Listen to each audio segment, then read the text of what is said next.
Une veuve en fauteuil roulant a trouve une cabane abandonnée, et qu'elle trouve choquant, tout le monde. La rue gauche du fauteuil roulant se coinca dans une racine et Marguerite Beaumont bascule dangereusement vers l'avant. Ses mains agrippent les accoudeurs avec une force ni de la panique, ses articulations blanchissent sous l'effort. Pendant un instant terrifiant, elle croit qu'elle allait tomber face contre terre sur le sentier de terre envahi par la végétation. Mais elle parvint à se redresser, le cœur battant violemment contre sa poitrine, la sueur perlant sur son front malgré la fracture de cette fin d'après midi d'automne. Idiote, murmurait elle pour elle-même et sa voix tremblante trahissant l'adrénaline qui circulait encore dans ses veines. To ease une idiote de venir ici toute seule. Mais la solitude était précisément ce qu'elle cherchait.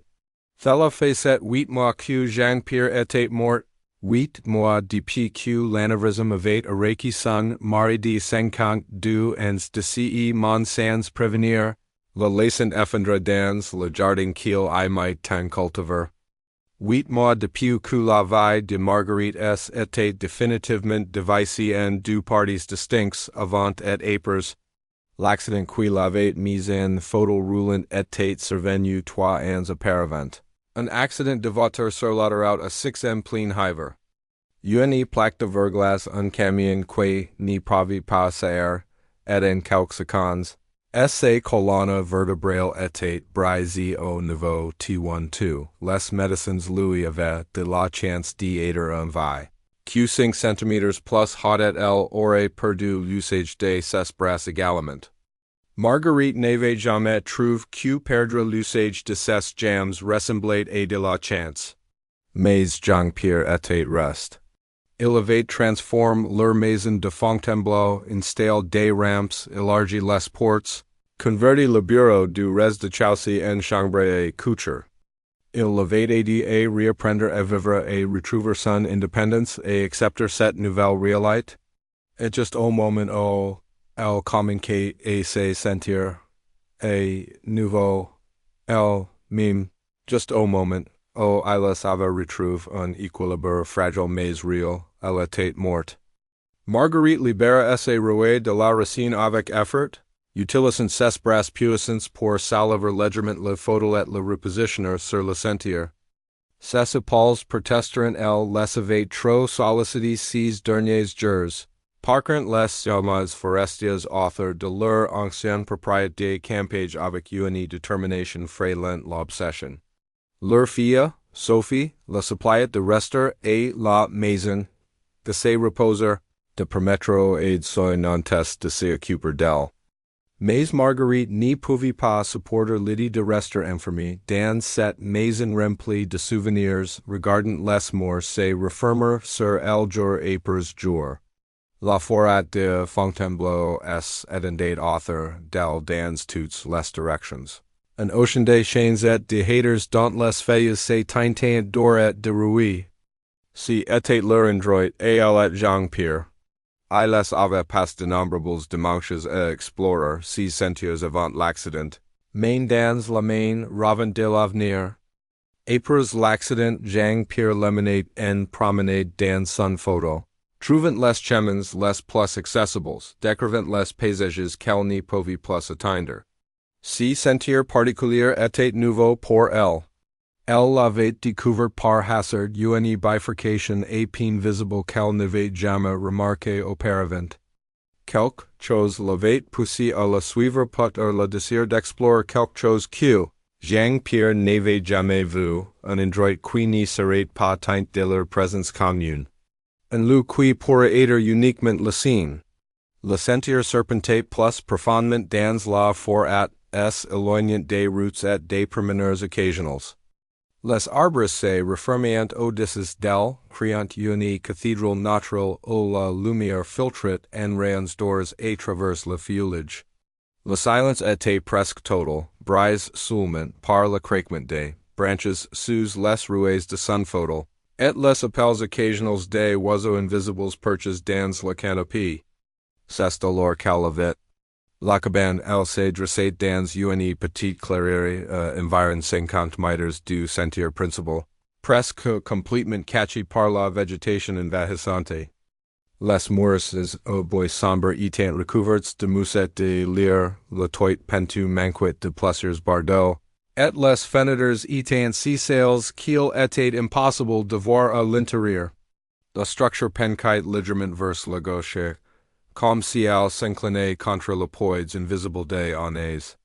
Mais si qui attira l'attention de Marguerite, si qui la fit stopper net son fauteuil au milieu du sentier, si était la lumière.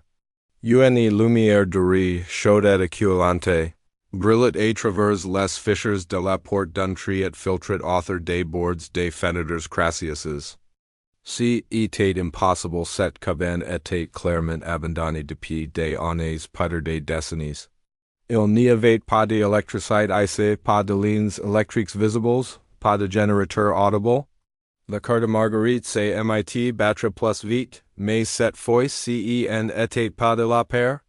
Si était quelque chose d'autre de la curiosité, mêlée d'une étrange sensation d'anticipation, comme si cette découverte signifiait quelque chose d'important, même si elle n'y savait pas encore quoi. Elle regarda autour d'elle, mais la forêt était déserte. Pas de promeneurs, pas de gardes forestiers, personne pour confirmer qu'elle n'y perdait pas la tête. La lumière continuait de briller, stable et invitante, impossible à ignorer. Marguerite dirigeait son fauteuil vers la clairière. Ses roues s'enfonçaient légèrement dans l'herbe humide et les feuilles mortes. Le terrain était inégal et chaque mètre demandait un effort considérable. Ses bras tremblaient avec l'effort, mais elle continuait, poussée par une détermination qu'elle n'y comprenait pas tout à fait elle-même. À mi-chemin de la cabane, Marguerite s'arrêta pour reprendre son souffle. Ses épaules brûlantes et elle pouvait sentir l'humidité de la transpiration sous son pull en laine. Elle leva les yeux vers la structure devant elle, et la lumière semblait encore plus brillante maintenant, presque pulsante, comme si elle respirait. Si était absurde bien sûr, la lumière n'y respirait pas. Mais quelque chose dans cette lueur de évoquait la vie, la chaleur, l'invitation. Qui est là? Appelait-il et ses voix résonnant étrangement dans le silence de la forêt. Il voyait quelqu'un? Pas de réponse. Seulement le bruissement du vent dans les feuilles et le craquement lointain d'une branche qui tombait. Marguerite continua son approche, son fauteuil traquant des cylindres dans l'herbe haute. À mesure qu'elle se rapprochait, elle remarqua plus de détails sur la cabane la façon dont le bois avait gris avec le temps. Les toiles d'araignées épaisses qui pendaient des avantoites. Une vieille cheminée en pierre sur le quete qui se frottait lentement, mais la porte. La porte était différente. Malgré l'état général de délabrement, la porte semblait presque trop entretenue, le bois était plus fonce. Moins patine, et la poignée en fer forge, bien que rouillée, semblait solide. Et cette lumière qui échappait de ses contours était indéniable, tangible, réelle. Marguerite approcha son fauteuil directement devant l'entrée. De près, elle pouvait voir que la porte était légèrement entrouverte, laissant échapper un ray de lumière dorée qui tombait sur le sol de la clairière, comme un tapis d'or liquide. La chaleur qui en émanait était palpable, réchauffant son visage malgré la fraîcheur automnale. Elle tendit la main vers la poignée, puis hésita. Tout assez vrai, Marguerite avait une femme sensée, rationnelle, une ancienne professeur de mathématiques qui croyait aux équations et aux preuves, pas aux mystères et aux impossibilités. Entre dans une cabine abandonnée éclairée par une source inconnue alla à l'encontre de tout bon sens. Si était dangereux, potentiellement stupide, et certainement le genre de choses qu'elle déconseillait vivement à ses élèves dans ses cours sur la pensée critique. Mais elle était aussi une femme qui avait perdu l'usage de ses jambes et son mari en l'espace de 3 ans. Une femme qui avait appris que la vie pouvait changer irréversiblement en un instant, Que toute la rationalité du monde ne pouvait pas protéger contre le chaos imprévisible de l'existence. Et si cette lumière impossible signifiait quelque chose? Si était insigné un message, une chance de comprendre quelque chose qu'elle ne comprenait pas encore? Marguerite poussa la porte. Elle s'ouvrit facilement, sans le grincement qu'elle attendait, révélant l'intérieur de la cabane. Si qu'elle vit la laissa sans voix? L'intérieur était petit, pour 4 mètres sur 5, avec un plafond bas soutenu par des powders nuises. Mais contrairement à l'extérieur de l'arbre, l'intérieur était remarquablement bien préservé, propre, mime. Le sol était fait de planches de bois polies sans poussière et débris. Un petit pôle, boisen foncé dressé dans le coin, et ses portes ouvertes révélant des flammes qui dansaient joyeusement. La source est la lumière dorée qui l'avait atterri. Mais si en était pas le feu qui captivait son attention. Si était qui couvrait les murs. Des photographies. Des centaines de photographies putter des milliers tapissaient chaque centimètre disponible des 4 murs. Elles étaient de toutes tailles, certaines pas plus grandes qu'une carte postale, d'autres aussi grandes qu'une affiche. Toutes en noir et blanc, toutes manifestement anciennes, avec cette qualité granuleuse, contrastée des photographies argentiques d'époque. Marguerite fit avancer son photo à l'intérieur, le sol étant heureusement au niveau du sol. La chaleur du pôle l'enveloppa immédiatement, si réconfortante après l'effort à l'effort et qu'elle ferma les yeux un instant pour simplement en profiter. Quand elle les rouvrit, elle commença à examiner les photographies de plus près elles représentant des gens. Des familles, des couples, des individus seuls. Certains étaient des portraits formels, les sujets assis raids devant des décors de studio. D'autres étaient des instantanées de vie des enfants jouant, des femmes riant, des hommes au travail. Beaucoup montrant des scènes de la région de Fontainebleau, le château qu'elle reconnaît immédiatement. La forêt à différentes saisons, des rues pavées de villages qui existent probablement encore. Mais ce qui frappait le plus, si était elle émotion capturée dans ces images. La joie pure sur le visage d'une jeune Marie. Le chagrin évident d'une vieille homme tenant une photographie dans ses mains tremblantes. L'amour tangible entre un couple âgé tenant par la main sur un banc de parc. Chaque photographie racontait une histoire, captured un moment humanite brut et non filtré. Marguerite s'approcha du mur le plus proche, s'assit posant sur une image particulière. Elle montrait une jeune femme en photo roulant en modèle ancien, tout en bois et en rotten assise dans un jardin luxuriant. La femme souriait, ses mains posées sur ses genoux, et qu'elle se tenait un homme en costume, et ses mains sur son épaule, regardant l'appareil photo avec une expression de fierté féroce. Le corps de Marguerite se serra. Il y avait quelque chose d'universel dans cette image, quelque chose qui transcendait le temps et les circonstances spécifiques. Si était l'amour face à l'adversité.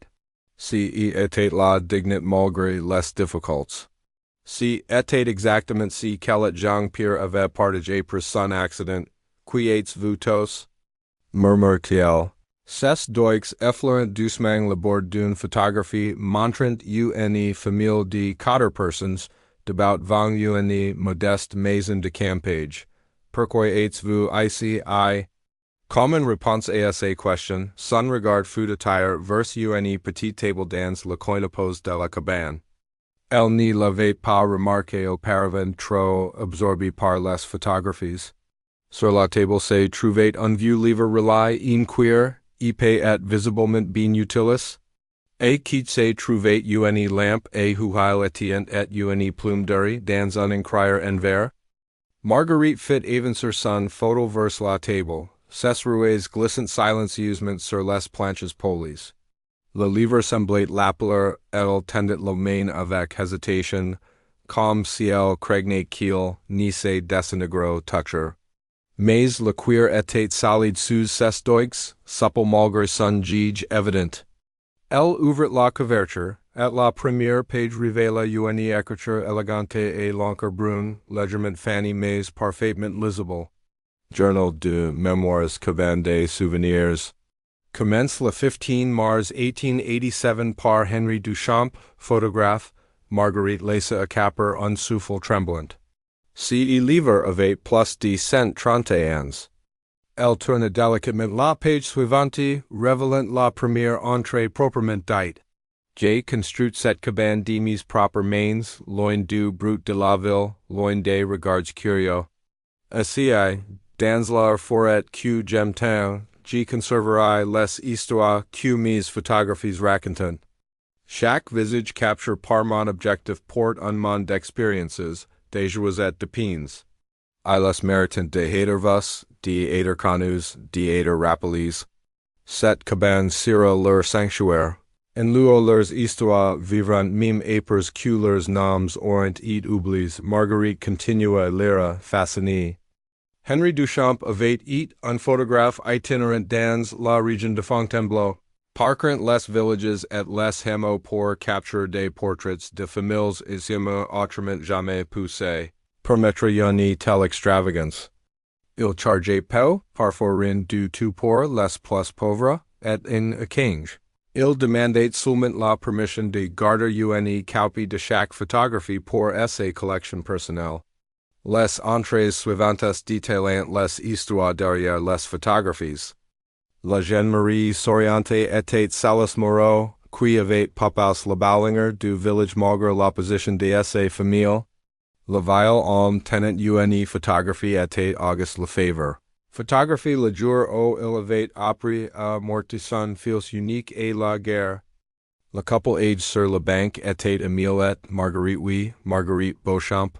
Maries depuis 52 ans, photographie 6 mois avant la mort d'Émile d'une pneumonie. Marguerite s'arrêta sur ce nom, Marguerite Beauchamp, si proche de son propre nom Marguerite Beaumont.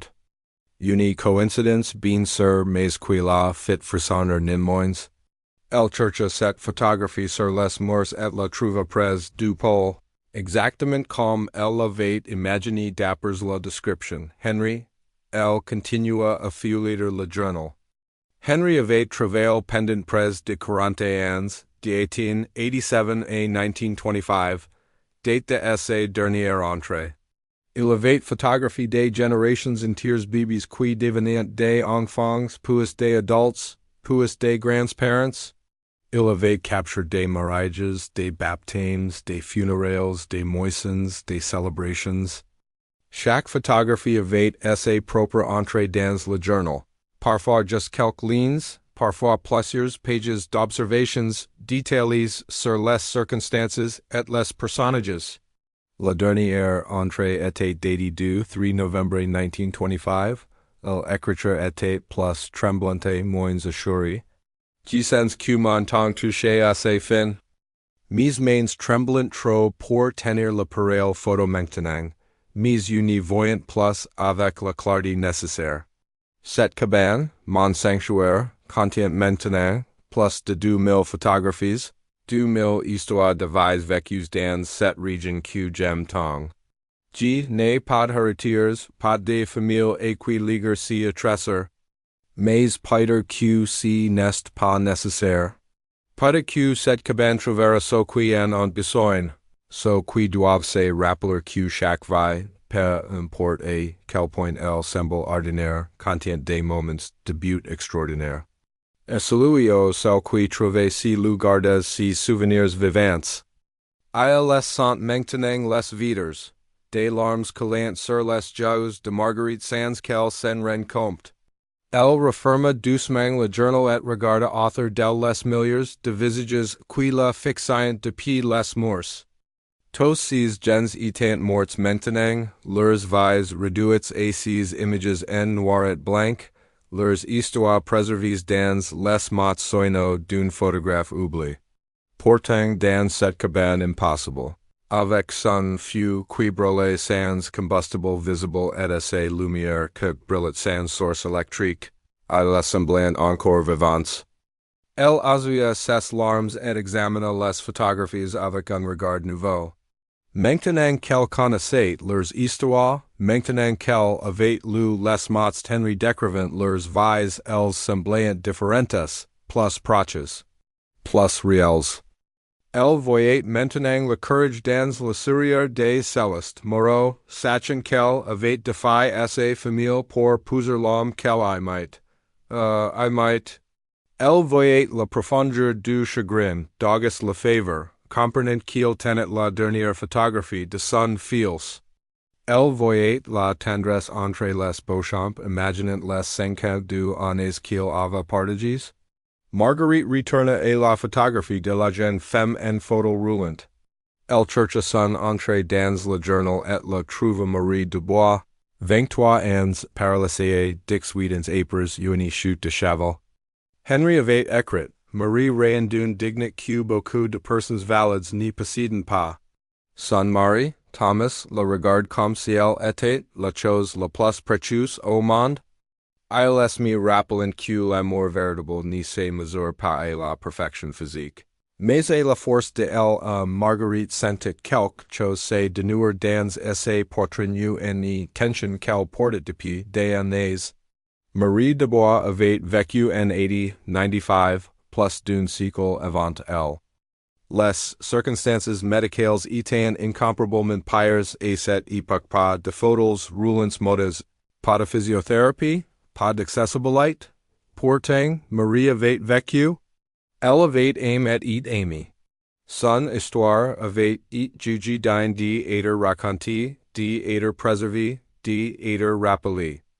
Et Jean-Pierre l'avait regardé exactement de la même manière que Thomas regardait Marie comme si elle était la chose la plus précieuse au monde. Pas malgré son photo roulante, pas en dépit de son handicap, mais simplement parce qu'elle était elle. Marguerite avait passé tant de temps à se concentrer sur ce qu'elle avait produit ses jams, à se mobiliser, et finalement son mari qu'elle avait oublié qu'elle avait eu, l'amour. La connexion. Des moments de beauté extraordinaire au milieu de circonstances difficiles. Le fut dans la pole crépita doucement et Marguerite réalisa que l'appers midi touchait à assez fin. La lumière qui filtrait à travers les fenêtres sales était devenue dorée et oblique, signe que le soleil commençait à descendre. Elle devrait bientôt partir si elle voulait sortir de la forêt avant tomber de la nuit. Mais avant de partir, Marguerite sentait qu'elle devait faire quelque chose. Elle chercha dans son sac à dos et sortit son téléphone portable. Si était un modèle moderne que Sophie avait insisté pour qu'elle porte équipé d'une bonne caméra. Marguerite n'était pas une personne particulièrement portée sur la technologie, mais elle savait prendre des photos. Elle commença à photographier les murs méthodiquement, capturant autant de visages qu'elle le pouvait. Puis elle photographia le journal, page après page, documentant les histoires, qu'Henri avait si soigneusement préservées. Le travail lui prit près d'une heure, et ses bras tremblaient de fatigue quand elle eut terminé. Mais si était important, ces histoires, ces visages, allaient méritant de continuer à vivre, même si cette cabane impossible disparaissait un jour. Quand elle eut fini, Marguerite prit une dernière photographie, celle du pôle avec son feu qui brûlait toujours, ses flammes dorées dans son joyeusement. Puis elle sortit son carnet et un stylo de son sac. Elle réfléchit un moment, puis écrivit 27 octobre 2024. Je m'appelle Marguerite Beaumont. J'ai 50 ans, je suis et photo roulant depuis 3 ans et veuve depuis 8 mois. J'ai trouvé cette cabane aujourd'hui, et elle me rappelle quelque chose d'essentiel que chaque vie contient des moments de beauté extraordinaire. Même au milieu de la perte et de la difficulté. Mon mari Jean-Pierre m'a regardé avec le même amour que Thomas regardait Marie Dubois il y a plus d'un siècle. J'ai eu de la chance de connaître cet amour même si je l'ai perdu trop tôt. Je vais continuer. Je vais vivre. Pas parce que c'est facile, mais parce que c'est si que tous ces gens dans ces photographies en fait ils ont vécu leurs vies du mieux qu'ils pouvaient avec courage et dignité. Merci Henry Duchamp pour avoir préservé leurs histoires. Et merci à tous dont les visages ornent ces morts, pour m'avoir rappelé que je ne suis pas seul dans ma lutte. Elle duture la page de son carnet la laissa sur la table écrite du journal Henry. Puis, avec un dernier regard aux milliers de visages qui la regardent depuis les morts, Marguerite fit tourner son photo et sortit de la cabane. Le soleil était bas maintenant, projetant de longues ombres à travers la clairière. Marguerite regarda en arrière une fois qu'elle eut atteint le sentier principal. La lumière dorée brillait toujours à travers les fissures de la porte chaleureuse et invitante. Elle se demanda combien de temps la cabane resterait là. Combien d'autres personnes la trouveraient dans les années à venir? Combien d'autres vies seraient touchées par les histoires d'Henry? Le retour à travers la forêt fut difficile, ses bras épuisés par l'effort de la journée. Mais Marguerite n'y ressentait plus le même désespoir qu'elle avait poussé à s'aventurer si loin dans les bois. Quelque chose avait changé en elle, quelque chose de subtle mais profond. Elle portait maintenant les histoires de 2000 personnes dans son téléphone. 2000 rappels que la souffrance et la joie étaient entrelacées dans chaque vie humaine. Que personne n'y traversait l'existence sans cicatrices. Mais que ces cicatrices racontaient des histoires qui méritaient d'être partagées. Quand elle arriva finalement à se voter sur le parking du sentier, la nuit était tombée. Sophie l'appelait frénétiquement sur son portable, inquiète de son absence prolongée. Marguerite la rassura, promettant de tout lui expliquer à la maison. Ce soir-là, assise dans son salon avec une tasse de chat, Marguerite commença à transférer les photographies de son téléphone vers son ordinateur. Sophie la regardait avec curiosité, n'osant pas l'interrompre.